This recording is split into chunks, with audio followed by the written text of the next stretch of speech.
19শে September সিঙ্গাপুরে সমুদ্রে সাঁতার কাটতে গিয়ে রহস্যজনক পরিস্থিতিতে গায়ক জুবিন গর্গের মৃত্যু হয়।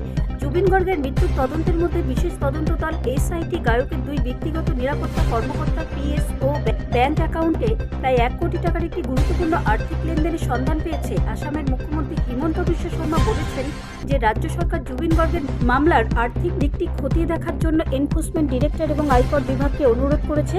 19শে সেপ্টেম্বর সিঙ্গাপুরে সমুদ্রে সাঁতার কাটতে গিয়ে রহস্যজনক পরিস্থিতিতে গায়ক জুবিন গর্গের মৃত্যু হয়। শ্যাম কানু মহন্ত এবং তার কোম্পানি আয়োজিত উত্তর পূর্ব ভারত উৎসবের 4র্থ সংস্করণের যোগ দিতে তিনি দক্ষিণ পূর্ব এশিয়া দেশটিতে গিয়েছিলেন। সোমবার আসামের মুখ্যমন্ত্রী বলেছেন যে একজন ছাড়া সিঙ্গাপুরের গায়ক জুবিন গর্গের শেষ মুহূর্তে তার সাথে উপস্থিত আরও 7 জন এখনও সিআইডির সামনে জবাব দেননি। রাজ্য জুড়ে 60টিরও বেশি এফআইআর দায়ের। রাজ্য সিআইডি বর্তমানে গর্গের মৃত্যু মামলাটি তদন্ত করেছে।